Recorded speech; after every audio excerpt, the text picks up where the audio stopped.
नमस्कार, आप देख रहे हैं प्राइम न्यूज और मैं हूं आपके साथ आलोक शुक्ला। यूपी प्राइम में आप सबका स्वागत है।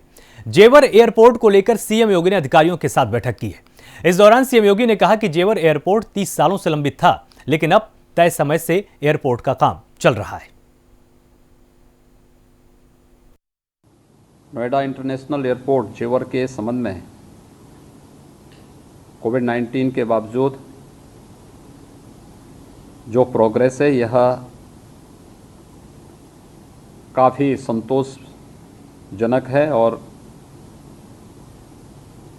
जिस प्रतिबद्धता के साथ राज्य सरकार, यमुना अथॉरिटी और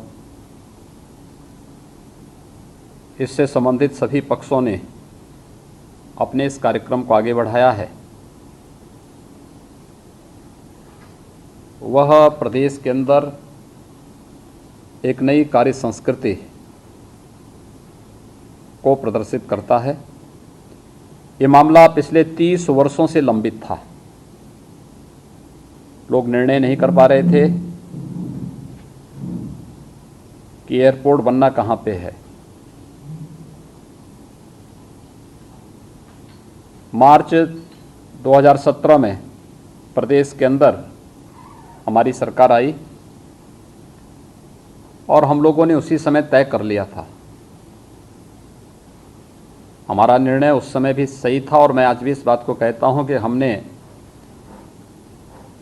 जेवर में इंटरनेशनल ग्रीनफील्ड एयरपोर्ट के निर्माण का जो फैसला लिया था वह प्रदेश के हित में और देश के हित में लिया गया एक बहुत बड़ा निर्णय था। एयर कनेक्टिविटी प्रदेश के अंदर तेज़ी के साथ बढ़ी है। मुझे याद है मार्च 17 में हमारे यहाँ केवल 2 एयरपोर्ट फंक्शनल थे, वाराणसी और लखनऊ। आज हमारे पास 5 एयरपोर्ट हमारे फंक्शनल हैं, जिसमें गोरखपुर, प्रयागराज, कानपुर, आगरा और हिंडन। इसके साथ ही 8 मार्च से हम लोग बरेली को भी एयर कनेक्टिविटी के साथ जोड़ रहे हैं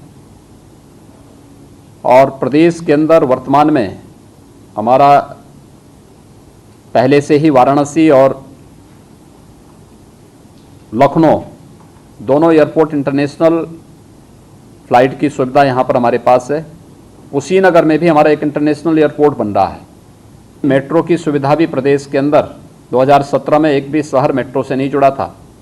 आज लखनऊ, गाज़ियाबाद, नोएडा, ग्रेटर नोएडा, ये सभी मेट्रो की सेवाएं वहां प्रदान कर रहे हैं, लेकिन साथ ही साथ कानपुर और आगरा में भी मेट्रो की सेवा इस वर्ष के अंत तक हम उपलब्ध करा देंगे। मेट्रो का काम तेजी के साथ इन शहरों में प्रारंभ हो चुका है।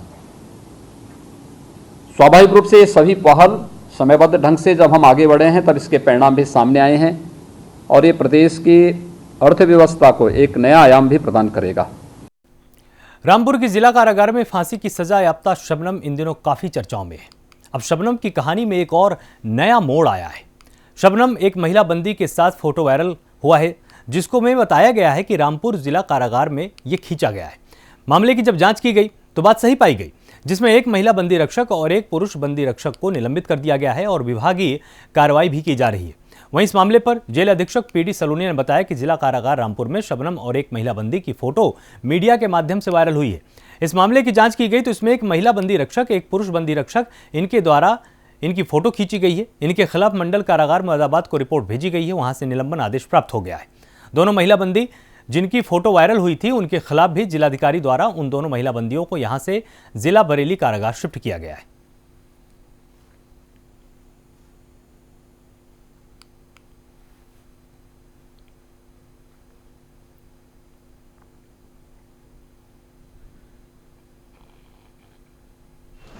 जिला कारागार रामपुर में शबनम और एक महिला बंदी की फ़ोटो मीडिया के माध्यम से, पेपरों के माध्यम से वायरल हुई है। इसकी प्रथम दृष्टया जांच की गई तो एक महिला बंदी रक्षक और एक पुरुष बंदी रक्षक, इनके द्वारा जो है फ़ोटो इनकी खींची गई है। इनको विरुद्ध जो है मंडल कारागार मुरादाबाद को रिपोर्ट भेजी गई, वहाँ से निलंबन आदेश प्राप्त हो गया है। दोनों महिला जो बंदी जो हैं जिनकी फ़ोटो वायरल हुई थी उनके खिलाफ भी जिलाधिकारी महोदय के आदेश से उनको जिला कारागार बरेली स्थानांतरित कर दिया गया है। अच्छा, इन दोनों को सस्पेंड कर दिया? दोनों को सस्पेंड कर दिया गया है और महिला बंदियों को यहाँ से हटा दिया गया है। अच्छा, ये शबनम इस वक्त रामपुर जेल में है या बरेली? बरेली जेल। कब उसका ट्रांसफ़र हुआ? आज ट्रांसफ़र हुआ। किस वक्त? सुबह दोपहर में हुआ। अच्छा, शबनम यहाँ रामपुर जेल में नहीं है? शबनम नहीं, और एक बंदी और 2 महिला बंदियों को जिनकी दोनों फोटो थी वो यहाँ से जिलाधिकारी महोदय के आदेश से स्थानांतरित कर दिया, बरेली कर दिया। शबनम बरेली में है इस वक्त? शबनम इसमें बरेली। अच्छा, ये फ़ोटो जो थी वो रामपुर जेल की थी, कहाँ की थी? देखने से तो प्रतीत होता है कि जिला कारागार रामपुर के ही अंदर की है। अब बाकी जांच अधिकारी जिला कारागार मुरादाबाद इसकी जांच करेंगे, तब अग्रिम कार्रवाई की जाएगी।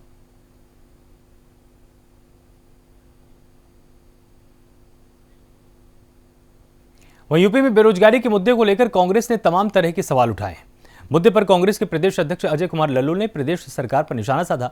वहीं अजय कुमार लल्लू ने आंकड़ों के हिसाब से दावा किया है कि प्रदेश में 2017 के बाद से बेरोजगारी 17% बढ़ गई है। वहीं उन्होंने 2016 से 19 के बीच निकाली गई भर्तियों का जिक्र करते हुए कहा कि 24 भर्तियों में से 22 भर्तियों पर अभी तक चयन नहीं किया गया है। साथ ही कहा कि प्रदेश सरकार ने 90 दिनों में 5 लाख रोजगार देने का वादा किया था, लेकिन सरकार सिर्फ 4 लाख रोजगार ही दे सकी है। वहीं परीक्षा के पेपर आउट होने के मामले में उन्होंने कहा कि सरकार लोगों के भविष्य के साथ खिलवाड़ कर रही है। अब तक रोजगार के प्रत्याशा में रोज सड़कों पर आंदोलित हैं। 69,000 शिक्षक भर्ती में जो बड़ी धांधली सामने आई, जितनी भी भर्तियां आई उसमें से अधिकतर पेपर आउट हुए और नौजवान बेरोजगारी का दंश झेलने पर विवश है। जिस सरकार ने 70 लाख 5 साल में रोजगार देने का वादा किया था, मात्र अब तक 4 लाख रोजगार दे पाई। केवल यह सरकार कॉन्ट्रैक्ट बेस पर रोजगार दे रही है, वो भी बहुत सारे नौजवान कॉन्ट्रैक्ट्स में भी छले और ठगे जा रहे हैं। सरकारी नौकरियां 90 दिन में इस सरकार को 5 लाख भर्ती करनी थी, जिसका सरकार ने वादा किया था। कांग्रेस पार्टी के सवाल पर सरकार का जो उत्तर था वह बेहद निराशाजनक था। नौजवानों का भविष्य के साथ मजाक, बेरोजगारी का मजाक आज सरकार ने सदन में बनाया है। निश्चित रूप से कांग्रेस पार्टी ने सदन का बहिर्गमन किया है। आगे भी हम लड़ाई को जारी रखेंगे। जब तक नौजवानों को रोजगार नहीं मिल जाता, कांग्रेस पार्टी सदन से लेकर सड़क तक उठाने का काम करेगी। नौजवानों के साथ कांग्रेस पार्टी खड़ी रहेगी। अयोध्या के रुदौली तहसील में मौजूद नया पुरवा मजर नाम के गांव में मूलभूत सुविधाओं की कमी की बात सामने आई है। जानकारी के मुताबिक इस गांव में बिजली, पानी और साफ सफाई समेत कोई भी सुविधा नहीं है।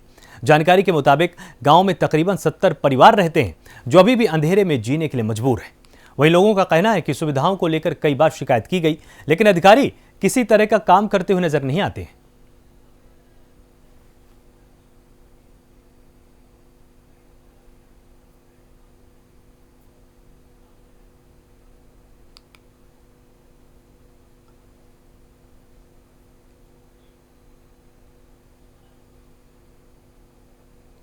वाराणसी के रोहनिया इलाके में सरदार वल्लभ भाई पटेल महाविद्यालय में अपना दल एस ने एक जिला कार्यकर्ता सम्मेलन का आयोजन किया है। इस सम्मेलन में अनुप्रिया पटेल बतौर मुख्य अतिथि शामिल रहीं। वहीं अपना दल एस के इस कार्यक्रम में बड़ी संख्या में पार्टी के कार्यकर्ताओं ने भी शिरकत की है। कार्यक्रम में पार्टी के संस्थापक डॉक्टर सोनेलाल पटेल के चित्र पर माल्यार्पण किया गया और साथ ही दीप जलाकर कार्यक्रम की शुरुआत की गई। सम्मेलन को संबोधित करते हुए मुख्य अतिथि अनुप्रिया पटेल ने 2022 के चुनाव में जीत हासिल करने के लिए काम करने की बात कही। वहीं उन्होंने कहा कि चुनाव के लिए अभी से पार्टी के कार्यकर्ताओं और वरिष्ठ पदाधिकारियों को पूरी ताकत झोंकनी होगी और संगठन को तेजी से आगे बढ़ाने का काम करना शुरू करना होगा।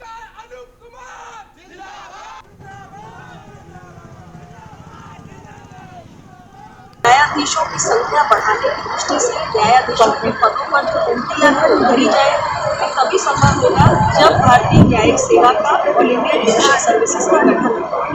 और इसके साथ ही निचली अदालत से लेकर सर्वोच्च अदालत तक जो हमारे न्यायाधीश के पद उस पर समाज के हर वर्ग की भागीदारी को सुनिश्चित करने के लिए भी अखिल भारतीय न्यायिक सेवा की जरूरत है। इसके साथ ही हमारी पार्टी निरंतर देश की संसद के अंदर अल्पसंख्यक कल्याण मंत्रालय बना हुआ है। जनजाति कल्याण मंत्रालय बना हुआ है, लेकिन पिछड़ा वर्ग कल्याण मंत्रालय अभी तक नहीं हो पाया है आज़ादी के पूरे वर्षों बाद भी।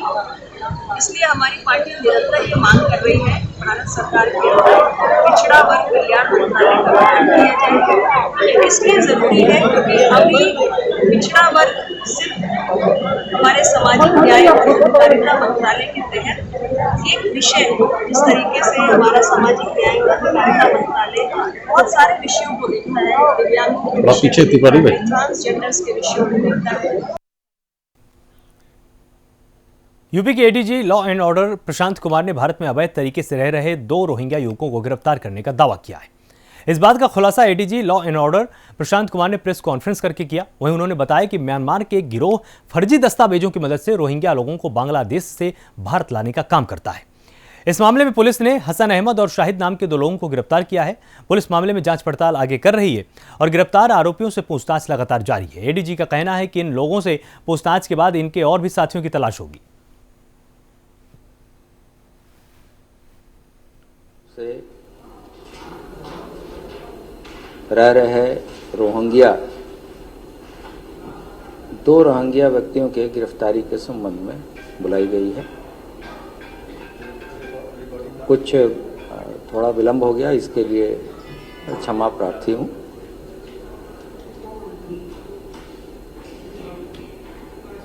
एटीएस को यह सूचना प्राप्त हुई थी कि म्यांमार निवासी रोहिंग्यों का गिरोह रोहिंग्यों को बांग्लादेश बॉर्डर से अवैध रूप से भारत लाता है तथा उनका United nation high commissioner for refugee में पंजीकरण कराकर देश और प्रदेश के विभिन्न शहरों में स्थापित करता है और उसके उपरांत कूट रचित दस्तावेजों के आधार पर उनके भारतीय दस्तावेज जैसे आधार कार्ड, पैन कार्ड, पासपोर्ट आदि तैयार कराकर उन्हें भारतीय नागरिकों के रूप में विभिन्न फैक्ट्रियां, जिसमें कि मीट कंपनियां भी शामिल हैं, मजदूर के रूप में कार्य दिलाता है। इसके बदले में उनसे वो धन का उगाही भी करता है और यह गिरोह अन्य देश विरोधी गतिविधियों में भी संलिप्त है। मऊ के एसपी घुले सुशील चंद्रभान ने बाइक चोरी करने वाले एक गिरोह का खुलासा कर दिया है। इस मामले में पुलिस ने 10 मोटरसाइकिल सहित 4 शातिर अपराधियों की गिरफ्तारी की है और वहीं मामले का खुलासा करते हुए एसपी ने बताया कि आरोपी बड़े पैमाने पर बाइक चोरी की वारदात को अंजाम दे चुके हैं। पुलिस ने आरोपियों को गिरफ्तार कर कार्रवाई शुरू कर दी है। साथ ही आरोपियों के पास से बाइक के मालिकों की खोजबीन आरटीओ की मदद से की जा रही है।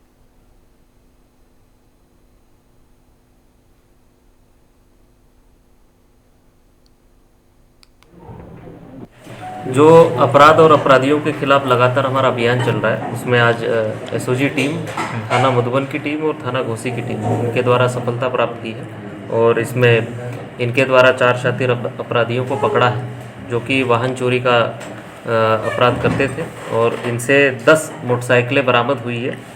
इन 10 मोटरसाइकिल के बारे में आरटीओ से पता कराया जा रहा है ताकि जो इनके वाहन स्वामी हैं उनसे भी वो जुड़ जाए और उनको फिर वो मुकदमे के क्रम में मिल भी जाए। और इस पूरे अपराधियों की गिरफ्तारी के बाद जब पूछताछ की तो ये भी पता चला कि इनके द्वारा पुलिस से बचने के लिए या चेकिंग से किसी तरीके से बचने के लिए अपनी गाड़ियों पे किसी तरीके से लोगो लगाना, पुलिस लिखना, ये चीज़ें भी की जा रही थी। रायबरेली के मिल इलाके में तेज रफ्तार रोडवेज बस ने मयंक नाम के एक मासूम बच्चे को कुचल दिया। इस हादसे में बच्चे की मौके पर ही मौत हो गई। इस बीच नाराज लोगों ने महाराजगंज रोड को पूरी तरीके से जाम भी कर दिया। हादसे के बाद मौके से फरार होने की कोशिश कर रहे ड्राइवर को त्रिपुला चौराहे पर एक होटल के पास से पकड़ लिया गया।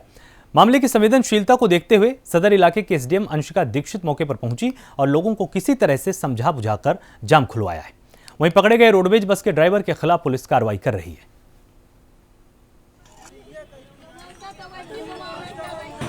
आज एक रोडवेज बस के ड्राइवर की लापरवाही की वजह से एक 5 साल के बच्चे की मृत्यु हो गई। इस तरह का यहाँ पे ग्रामीण लोगों का कहना था। उन्होंने रोड को ब्लॉक कर रखा था।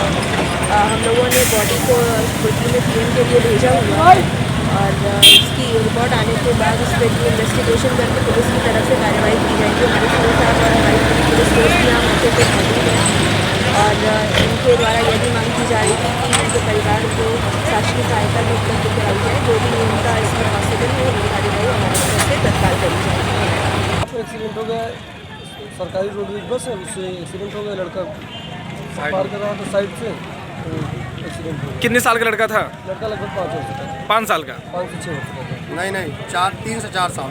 कितने समय की घटना है ये? लगभग आधे घंटे हो गए। बस किधर से आ रही थी? बस महाराजगंज की तरफ से। महाराजगंज तरफ से। तो बस ड्राइवर कहाँ पे है? बस ड्राइवर यहीं पे पकड़ा हुआ है। मौके पे कोई पहुँचा? कोई नहीं आया। क्या हुआ है आज? यहाँ पे बस तेजी से आ रही थी, लड़का साइड में था, गड्ढे के कारण दौड़ा के इधर साइड में दबा के एक्सीडेंट कर दिया। उसके बाद हम लोग ने बस को दौड़ाया, बस को ड्राइवर उतर के भागा, मैंने उसको पकड़ लिया। कौन सी बस थी? ये रोडवेज थी। मौके पे कोई पहुँचा? मौके पे हम लोग पहुँचे हैं। और अभी आप लोग ने किसी की सूचना दी थी? जी हाँ, 100 नंबर को सूचना दी, अभी तक नहीं पहुँची है। लगभग कितना समय हो गया सूचना हो दी? गया कम से कम 1 घंटा हो गया सूचना दी है। 1 घंटे से कोई नहीं आया? नहीं, अभी तक कोई नहीं आया।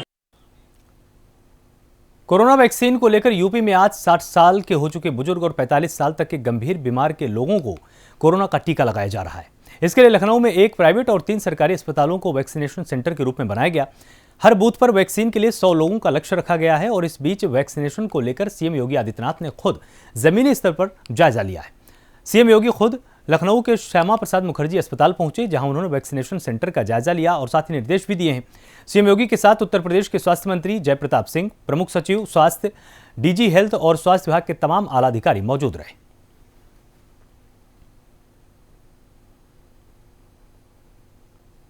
जो प्राइवेट अस्पताल आयुष्मान भारत में एम्पैनल्ड हैं या जो सीजीएचएस में एम्पैनल्ड हैं, वो इस कार्य को कर सकेंगे। वो एक फीस लेंगे लोगों से, 1 डोज की अधिकतम वो 250 रुपये चार्ज कर सकते हैं। और जो सरकारी अस्पताल हैं उनमें वैक्सीनेशन का कार्य निःशुल्क होगा और उसी क्रम में आज ये प्रारंभ हुआ है। आज हम लोग पूरे प्रदेश में हर जिले में 3-3 केंद्रों पर कर रहे हैं। कहीं कहीं जैसे लखनऊ में आज 4 केंद्र में हो रहा है, पर जो सरकारी अस्पताल है उसमें 1 और 1 मेडिकल कॉलेज और 1 प्राइवेट हॉस्पिटल में पूरे प्रदेश में किया जा रहा है और बहुत ही जल्दी इसको हम लोग और भी एक्सपैंड करेंगे, फिर बड़े स्केल पर ये हुआ करेगा। आज इसकी लॉन्चिंग है। उत्तर प्रदेश में आज वैक्सीनेशन के तीसरे चरण की शुरुआत हो गई है। उत्तर प्रदेश के मुख्यमंत्री योगी आदित्यनाथ लखनऊ के सिविल हॉस्पिटल पहुंचे थे, जहां वैक्सीनेशन सेंटर बनाया गया और साफ तौर पर तस्वीर देख सकते हैं। इस वक्त लखनऊ के सिविल हॉस्पिटल में है, जहां पर उत्तर प्रदेश के मुख्यमंत्री योगी आदित्यनाथ ने अब से कुछ ही देर पहले निरीक्षण किया था और साफ तौर पर आप तस्वीरों में देख सकते हैं कि ये वैक्सीनेशन सेंटर है। यहाँ पर रजिस्ट्रेशन होने के बाद यहाँ वेरीफाई कराया जाएगा और यहाँ जो भी वैक्सीन लगवाने आएगा 60 साल के ऊपर, उनको यहाँ पर वेरीफाई किया जाएगा। और आगे की तस्वीरों की बात किया जाए तो यहाँ 60 साल के ऊपर जो व्यक्ति हैं वो कहीं ना कहीं यहाँ पर आएंगे और कहीं ना कहीं ये सामने वेटिंग रूम बनाया है और यहाँ पर तस्वीरों में साफ देख सकते हैं कि यहाँ पर 60 साल के ऊपर जो लोग वैक्सीन कराने आए, वैक्सीन लगवाने आए, वो यहाँ पर बैठे हैं। और तस्वीरों में साफ देख सकते हैं कि यहाँ पर 60 साल के जो ऊपर है, जो 60 साल के हैं, उनको आज वैक्सीन लगाई जा रही है। यहाँ पर सभी अपना अपना जो वैक्सीनेशन कार्ड है वो कार्ड लेके पहुंचे और तस्वीरों में साथ सभी कार्ड लेकर पहुंचे और अपने अपनी बारी का जो है इंतजार कर रहे हैं। और तस्वीरों में आगे बात की जाए तो यहाँ पर यहाँ वेरीफाई होने के बाद यहाँ पर वैक्सीन लगाई जाएगी 60 साल के ऊपर के व्यक्ति। और तस्वीरों में कहीं ना कहीं देखी जा सकती है कि यहाँ पर 60 साल के ऊपर जो महिला है उनको वैक्सीन लगाया जा रहा है। यहाँ पर ये और यहाँ वेरीफाई होने के बाद यहाँ पर वैक्सीन लगाई जाएगी और वैक्सीन लगने के बाद ये तस्वीरों में देखी जा सकती है कि 60 साल के जो बुजुर्ग लोग हैं उनको जो वैक्सीन लगाई जा रही है। तीसरे चरण की शुरुआत हुई है, यहाँ पर वैक्सीन लगाई है। तस्वीरों में कहीं ना कहीं देखा जा सकता है कि यहाँ पर ये बुजुर्ग महिलाएं यहाँ पर इनको वैक्सीन लगाई जा रही है और तमाम चीज़ों का यहाँ पर पालन करना होगा और जो कार्ड बनेगा, रजिस्ट्रेशन होगा, उनके आधार कार्ड और तमाम चीज़ें यहाँ पर वेरीफाई करेंगी। आधार कार्ड से नंबर मिलाया जाएगा और कहीं ना कहीं और इन सब का आधार नंबर मिलाने के बाद यहाँ पर वैक्सीन दी जाएगी। और तस्वीरों में ये देख सकते हैं कि यहाँ पर 60 साल की जो तीसरे चरण की आज शुरुआत हुई है, 60 साल के ऊपर यहाँ पर वैक्सीन लगाई जा रही है और ये वैक्सीन लगाई जा रही है कोरोना वैक्सीन। कहीं ना कहीं आज 60 साल के ऊपर व्यक्ति को यहाँ पर वेट किया जाएगा और इसके बाद अगले स्टेप की बड़े तो ये क्या नाम है, वेटिंग रूम है। यहाँ पर वैक्सीन लगवाने के बाद ये वेटिंग रूम है, यहाँ पर बैठाया जाएगा, 30 मिनट तक यहाँ पर बैठाया जाएगा और कहीं ना कहीं 60 साल के व्यक्ति को ऊपर जो 60 साल के हैं उनकी वैक्सीन लगाई और सभी वैक्सीन लगवाने के बाद यहाँ वेटिंग रूम में इंतजार कर रहे हैं। और कहीं ना कहीं 60 साल से लेकर और 60 साल के ऊपर जो लोग हैं उनको आज वैक्सीन लगाई जाएगी। तो कुल मिला के उत्तर प्रदेश में आज तीसरे चरण की वैक्सीनेशन का काम शुरू हो गया है। कैमरा पर्सन बॉबी साथ में जितेंद्र सिंह, प्राइम न्यूज, लखनऊ। कानपुर में हुए बिकरू कांड को लेकर एसटीएफ ने प्रेस कॉन्फ्रेंस की है। इस कॉन्फ्रेंस में एसटीएफ ने कई बड़े खुलासे भी कर दिए हैं। पुलिस ने बताया कि इस मामले में 7 आरोपियों को गिरफ्तार किया गया है। वहीं आरोपियों के पास से बड़ी संख्या में हथियार भी बरामद हुए हैं। इस बीच पुलिस ने बताया कि आरोपियों के पास से एक सेमी ऑटोमेटिक अमेरिकन राइफल मिली है और साथ ही विकास दुबे, अमर दुबे और प्रभात मिश्रा का मोबाइल फोन भी जब्त किया गया है। इसके साथ ही एसटीएफ के एडीजी अमिताभ यश ने बताया कि विकास और अमर दुबे ने जो बयान दिए थे वो झूठे थे। वारदात के बाद विकास, अमर और प्रभात 2 दिन तक कानपुर देहात में ही छिपे रहे और कानपुर से निकलकर औरैया और फिर वहां से फरीदाबाद गए थे।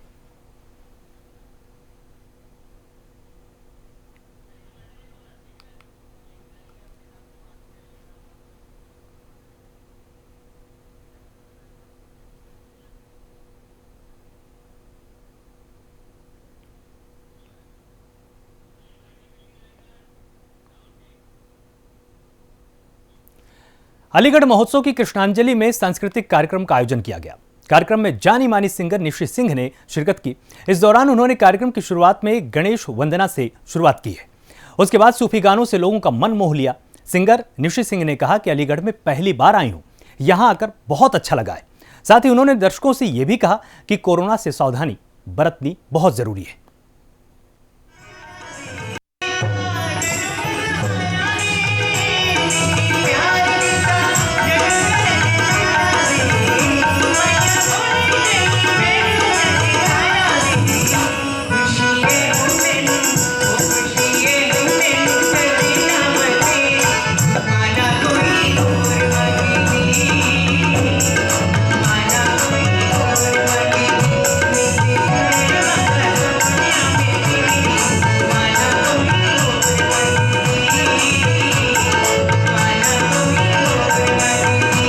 अलीगढ़ आके बहुत अच्छा लगा और क्योंकि मैं उत्तर प्रदेश से बिलोंग करती हूँ, तो जब भी मैं उत्तर प्रदेश में आती हूँ तो एक अपनेपन का एहसास होता है। वैसे ही वही एहसास मुझे आज अलीगढ़ आकर हुआ।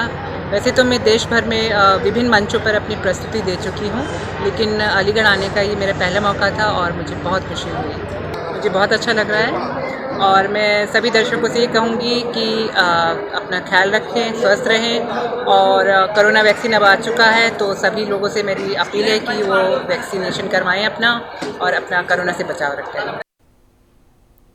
रामपुर की शाहबाद पुलिस ने तकरीबन 6.5 किलो अवैध चरस बरामद की है। वहीं चरस के साथ पुलिस ने 5 आरोपियों को भी गिरफ्तार किया है। पुलिस के मुताबिक पकड़े गए आरोपी लूटपाट के मामले में काफी समय से वांछित चल रहे थे। आरोपियों के पास से पुलिस को 35,000 रुपए नकद भी बरामद हुए और इन लोगों की गिरफ्तारी तब हुई जब पुलिस सड़क पर चेकिंग अभियान चला रही थी। तभी बाइक सवार इन लोगों ने पुलिस से बचकर भागने की कोशिश की, जिसके बाद आरोपियों को पुलिस ने पकड़ा। फिलहाल आरोपियों से पूछताछ लगातार चल रही है। थाना शाहबाद पुलिस द्वारा बलूपुरा मोड़ चेकिंग के दौरान साथी किस्म के 5 लुटेरों को गिरफ्तार किया गया है, जिनके कब्जे से 6 किलो 500 ग्राम नाजायज चरस, चोरी लूट की 2 मोटरसाइकिल तथा विभिन्न जनपदों में लूट एवं चोरी की 3 घटनाओं से संबंधित 35,000 रुपये इनसे बरामद हुए। अभियुक्तगण साथी किस्म के लुटेरे हैं और जिन पर अलग अलग जनपदों में लूट, चोरी, पुलिस मुठभेड़, गुंडा अधिनियम आदि के मुकदमे दर्ज है। यूपी प्राइम में फिलहाल इतना ही। आप लगातार जुड़े रहिए प्राइम न्यूज के साथ। नमस्कार।